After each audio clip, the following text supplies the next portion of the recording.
할렐루야. 10월 21일 월요일 새벽 기도를 시작하겠습니다.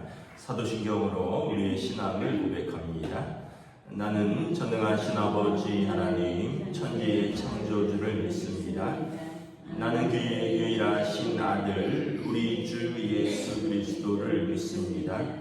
그는 성령으로 잉태되어 동정녀 마리아에게서 나시고 본디오 빌라도에게 고난을 받아 십자가에 못 박혀 죽으시고 장사된 지 사흘 만에 죽은 자 가운데서 다시 살아나셨으며 하늘에 오르시어 전능하신 아버지 하나님 우편에 앉아 계시다가 거기로부터 살아있는 자와 죽은 자를 심판하러 오십니다.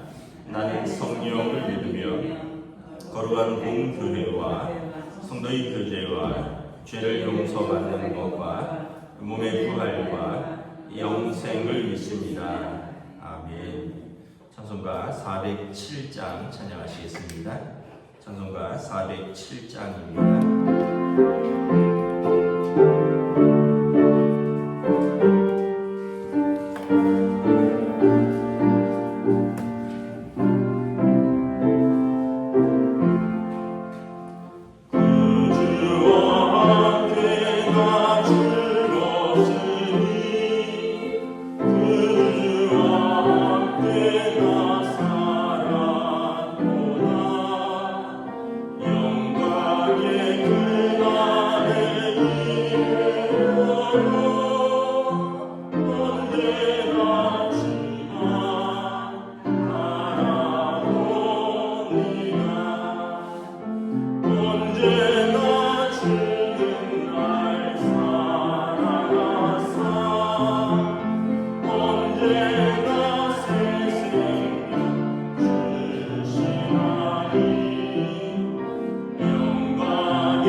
11절에서 21절까지 말씀입니다.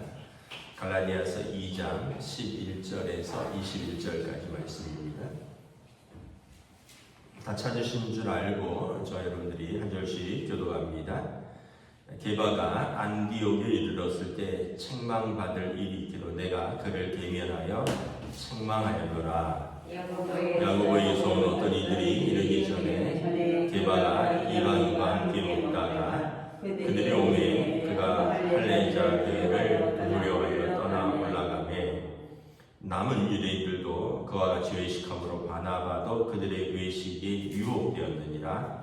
그러므로 나는 그들이 복음의 진리를 따라 바르게 행하지 아니함을 보고 모든 자 앞에서 게바에게 이르되 내가 유대인으로서 이방인을 따르고 유대인답게 살지 아니하면서 어찌하여 억지로 이방인을 유대인답게 살게 하려느냐 하였노라. 우리가는 본래 유대인이요 이방 죄인이 아니로되 사람이 의롭게 되는 것은 율법의 행위로 말미암음이 아니요 오직 예수 그리스도를 믿음으로 말미암는 줄 알므로 우리도 그리스도 예수를 믿나니 이는 우리가 율법의 행위로서가 아니라 그리스도를 믿음으로써 의롭다함을 얻으려 함이라. 율법의 행위로서는 의롭다함을 얻을 체가 없느니라. 만일 우리가 그리스도 안에서 의롭게 되려 하다가 죄인으로 드러나면 그리스도께서 죄를 짓게 하는 자냐? 결코 그럴 수 없느니라. 만일 내가 벌었던 것을 다시 세우면 내가 나를 범법한 자로 만드는 것이라. 내가 율법으로 말미암아 율법에 대하여 죽었나니 이는 하나님에 대하여 살려 함이라. 내가 그리스도와 함께 십자가에 못 박혔나니 그런데 이제는 내가 사는 것이 아니요 오직 내 안에 그리스도께서 사시는 것이라. 이제 내가 육체 가운데 서는 것은 나를 사랑하사 나를 위하여 자기 자신을 버리신 하나님의 아들을 믿는 믿음 안에서 사는 것이라. 함께 믿습니다. 내가 하나님의 은혜를 피하지 아니하노니 만일 의롭게 되는 것이 율법으로 말미암으면 그리스도께서 헛되이 죽으셨느니라. 아멘. 할렐루야. 네, 또 새로운 하루, 새로운 한 주가 시작됩니다. 하나님께서 은혜와 평강으로 함께 해주시기를 축복합니다. 네, 계절적으로 점점 가을이 깊어가는 것 같습니다. 또 이때 또 이렇게 단풍이 이렇게 잘 되는데 이렇게 눈을 들어서 또 계절에 바뀌는 것도 보시면 좋을 것 같습니다. 갈라디아서는 아주 중요한 교리를 말씀하고 있습니다.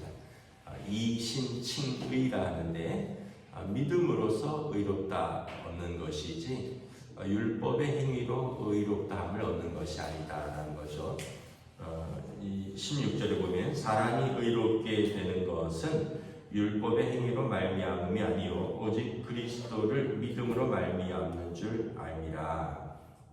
그래서 이 율법의 행위는 뭐냐 하면 그 유대인들이 이제 하나님의 언약의 표시로서 몸에 할례를 받는 것과 율법 조항 613가지를 일일이 다 지킴으로써 하나님 앞에 의롭다함을 받는 것이었습니다. 이 율법의 행위는 이제 율법은 예수님이 오시기 전까지 로마서에 보면 몽학 선생 역할을 했다 이렇게 말합니다. 초등학교 교사라는 뜻이에요. 법을 모르는 무법한 자들에게 하나님을 알려주는 역할을 했는데, 근데 이제 이 율법으로서 의로울 육체가 아무도 없다는 거예요. 법을 다 지키는 사람이 아무도 없었다는 거예요. 그래서 결국은 율법은 하나님께서 좋은 뜻으로 주셨는데 그걸 지킬 능력이 안 된다는 거죠. 왜냐하면 우리가 죄인이기 때문에. 그래서 결국은 예수 그리스도께서 오셔서 십자가에서 우리의 죄값을 속량하심으로 율법으로는 도저히 의인이 될 수 없는 길에 있는 자들에게 의인이 되는 길을 친히 예수님께서 십자가에서 열어주셨다. 그래서 나는 이것을 믿는다. 이게 사도 바울이 전한 복음입니다. 그래서 그 유명한 갈라디아서 2장 20절 나는 이제 그리스도 안에서 죽었다. 내가 다시 사는 것은 그리스도 안에서 사는 것이다. 이 고백이 나온 겁니다. 근데 이게 이제 초대교회에서는 이제 처음 이제 교회가 성령 공동체로 출발하면서 지금까지 그들이 지켜왔던 것들에 대해서 많은 충돌과 고민이 있던 시기였습니다. 심지어 오늘 11절에 쭉 보면 게바 베드로 사도도 여기에 대해서 좌충우돌을 했다는 거죠. 11절에 보면 게바가 안디옥에 이르렀을 때 책망받을 일이 있기로 내가 그를 대면하여 책망하였노라. 무슨 일이 있었냐면 이방인과 함께 먹다가 그들이 오매 그가 할례자들을 두려워하여 그 식사 중에 떠났다는 거예요. 그래서 외식하는 것에 유혹되었다 이렇게 말합니다. 이제 어떤 일이 있었냐면 안디옥은 이제 그 바울과 바나바가 목회하는 수리아의 안디옥입니다. 지금 이제 시리아죠. 거기에서 이방인의 첫 번째 교회가 시작되었죠. 베드로 사도를 비롯한 유대인 출신 예수님의 제자들은 예루살렘 교회에서 목회를 하고 있었고 바울 사도와 바나바는 시리아의 안디옥의 이방인들을 위한 교회의 목회자로 목회를 하고 있었습니다. 그런데 안디옥의 교회가 크게 일어나고 있다는 이야기를 듣고 베드로 사도가 이제 시차를 온 거예요. 와서 이방인 제자들, 그러니까 유대인이 아닌데 예수님을 영접한 사람들과 함께 아마 예배드리고 식사를 하고 있었던 것 같아요. 그런데 12절에 보면 야고보에서 어떤 이들이 그들도 안디옥에 도착을 했다는 거예요. 예루살렘에서 야고보 사도의 제자들이 예루살렘에서 안디옥으로 도착했다는 이야기를 듣고 게바가 밥을 먹다가 황급히 자리를 떴다는 거예요. 야고보 사도는 예수님의 제자인데 예수님의 동생이죠. 예수님의 동생이면서 그 사도행전 15장에 보면 예루살렘 총회의 의장입니다. 예루살렘 교회의 또 지도자는 게바, 베드로고요. 그러니까 두 분의 초대교회에서 위치는 어떤 면에서 보면 아주 굉장히 존경받는 위치죠. 한 사람은 예수님의 수제자이고 한 사람은 예수님의 동생이고, 그런데 이 사람들이 예루살렘 교회에서 아주 중요한 역할을 하시는 분들인데 오늘로 말하면 총회장들이에요. 이분들이 이제 먼저 게바가 와서 안디옥 교회에서 이방인 제자들하고 식사하다가 야고보가 보낸 사람들이 예루살렘에서 도착했다는 얘기를 듣고는 서둘러 식사 자리를 파하고 일어섰다는 거예요.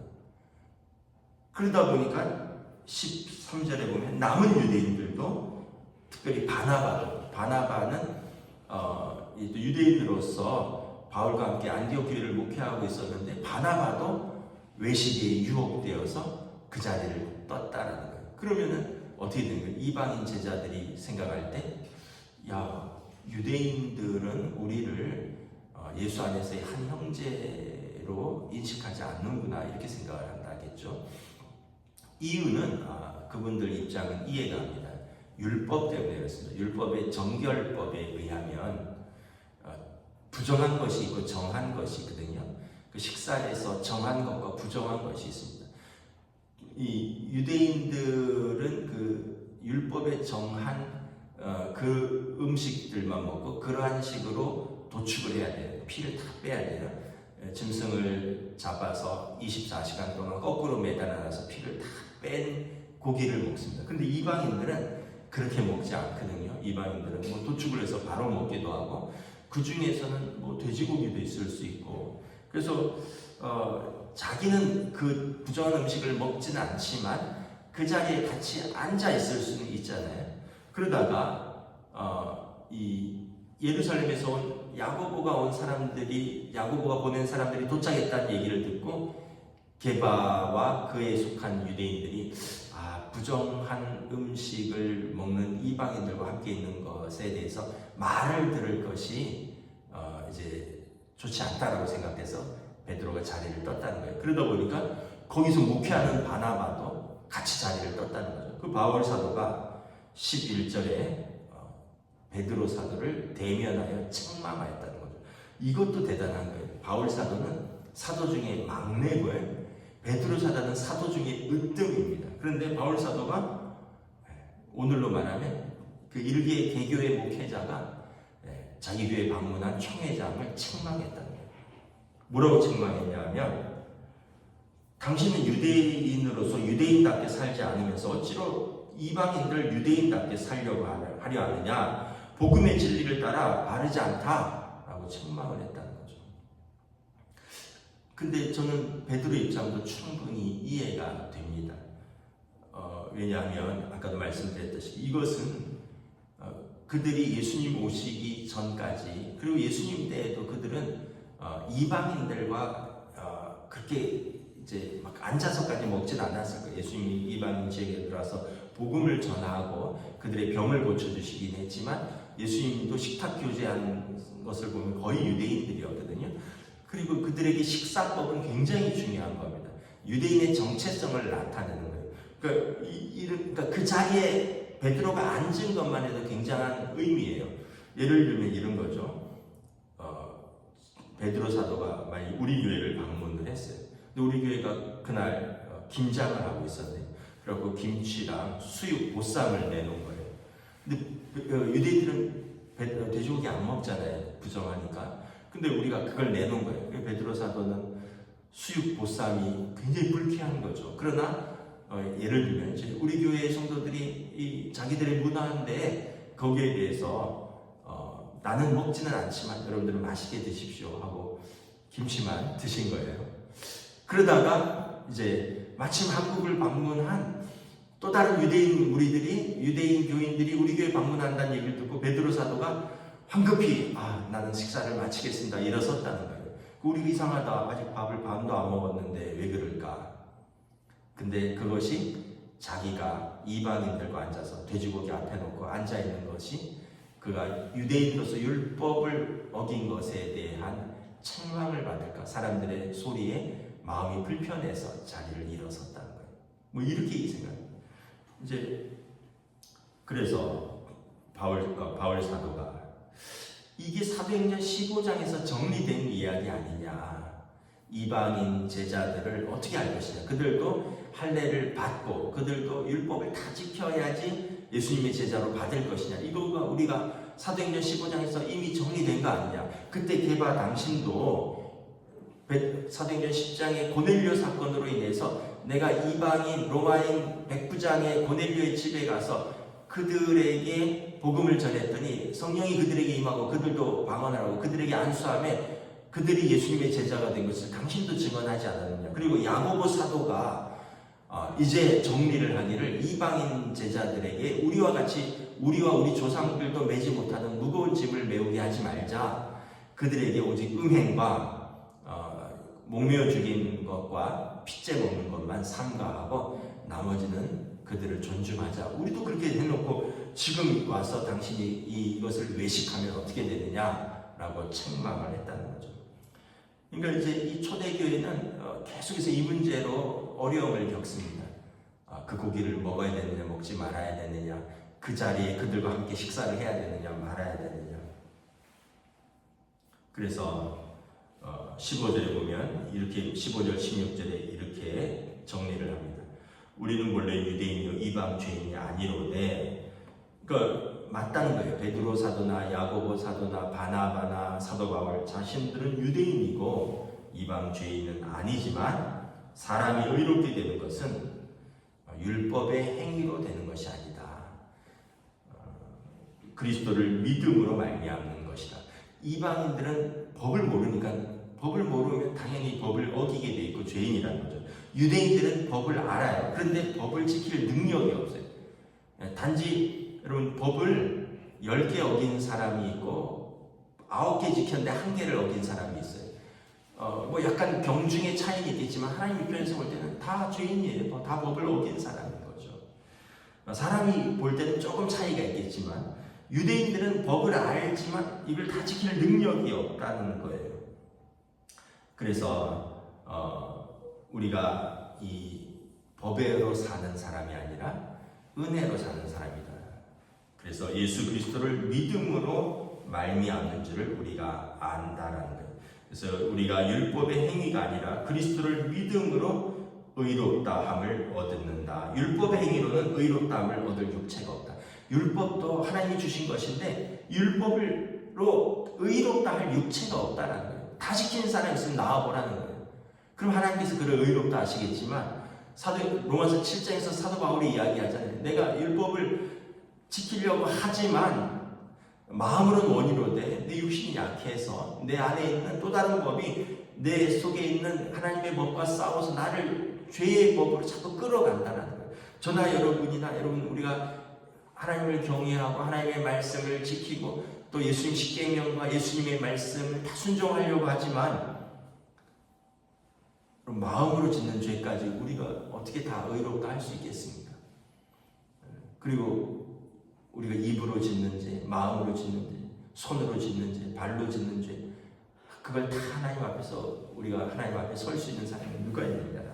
그래서 예수님께서 오셨는데 우리가 다시 율법으로 돌아가면 18절에 그 헐었던 것을 다시 세우면 우리는 다시 뻔뻔한 자로 만드는 것이다. 다시 율법의 행위로 의롭다함을 얻는 것으로 돌아가면 우리는 다시 율법으로 말미암아 죄 짓는 자가 된다라는 거예요. 그래서 19절에 내가 율법으로 말미암아 율법에 대해서 죽었다.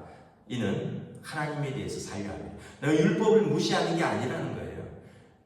그러나 내가 율법 때문에 의롭게 되는 게 아니라 하나님에 대해서 살려고 율법에 대해서는 죽었다라는 거예요.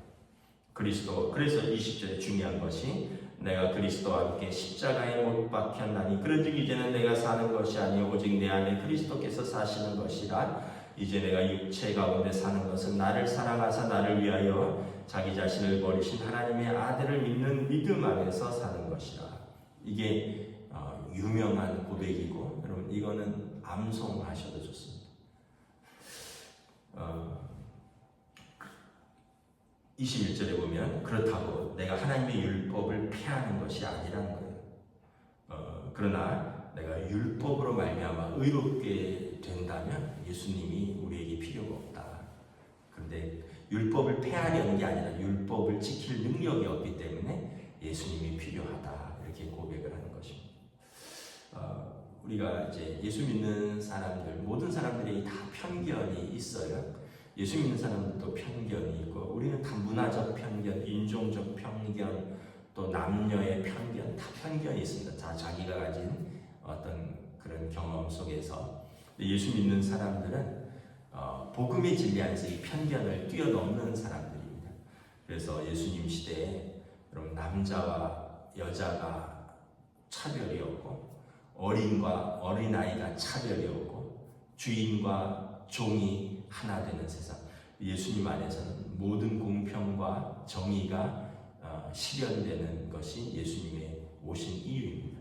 우리는 여전히 편견 속에서 마음속으로 우리가 예를 들어서 어떤 좀 다른 나라 동남아 이민자들이나 노동자들 저런 것들 수준이 떨어진다라고 이야기를 한다든지, 또는 또 어떤 면에서 보면 또 어떤 직업상 또 자기가 볼 때 좀 고상한 직업이 있고 고상하지 못한 직업이 있다고 해서 저런 직업은 또 수준이 떨어진다. 그래서 우리가 하나님의 형상으로 지어진 사람들을 수준 떨어진다라고 평가한다라면 여러분 이것은 결국 우리도 율법으로 돌아가는 거예요. 나는 이걸 하는데 넌 이걸 못하기 때문에 수준이 떨어진다, 이런 얘기거든요. 그래서 우리는 그런 사람들이 아니라 이걸 뛰어넘어서 당신이 그걸 하는 건 좋다라는 거예요. 그러나 그거로 당신이 의롭게 될 수 없으니 우리에게 예수님이 오신 것이고 예수님이 필요한 것이다. 그래서 우리는 예수님의 은혜 아래서 사는 하나님의 자녀들이다. 우리가 이걸 잘 붙들고 살면 복음이 점점 우리를 은혜로 젖게 만들 것이고, 그렇지 않으면 우리는 여전히 메마른 율법주의자가 될 것입니다. 기도하겠습니다. 하나님 은혜를 감사합니다. 오늘 참으로 초대교회의 아주 예민한 문제였던 유대인으로서 유대인답게 사는 것이 문제는 아니나 이방인 제자들이 유대인답게 되어야지 구원을 얻는다라는 것은 예수님이 오신 목적을 잘못 이해하는 것이다 라고 사도 바울은 이야기합니다. 그러므로 유대인 너희들은 할례를 받고 율법을 지키는 것이 너희에게는 마땅하다. 그러나 이방인 제자들에게 할례를 강요하고 율법의 법조문을 강요하지 말라. 그들에게 예수 그리스도를 믿는 믿음이 있느니라 말씀합니다. 그러므로 우리도 그들도 다 예수 그리스도를 믿는 믿음 안에서 구원을 얻고 하나님의 자녀가 되는 것이지, 우리가 율법의 조항을 다 지켜서가 아니라 그 조항을 지킬 수도 없습니다. 내가 율법의 조항을 폐하려 함이 아니라 우리가 죄인이기 때문이라 말씀하고 있습니다. 오늘 우리의 믿음이 이러한 예수님을 믿는 믿음으로써 하나님의 자녀가 되는 믿음입니다. 그러므로 우리는 이 귀한 은혜를 붙들고 살기를 원합니다. 예수님 안에서 하나님의 자녀가 되는 큰 은혜를 입었으니 우리가 우리에게 주신 사람들에게 이 복음의 진리를 전하되 그들을 사랑과 포용과 섬김으로 감싸며 하나님의 자녀로서의 복음을 전할 수 있도록 인도하여 주시옵소서. 감사를 드리오며 우리 주 예수 그리스도 이름으로 기도드리옵나이다. 아멘. 하늘에 계신 우리 아버지의 이름을 거룩하게 하시며 아버지의 나라가 오게 하시며 아버지의 뜻이 하늘에서와 같이 땅에서도 이루어지게 하소서.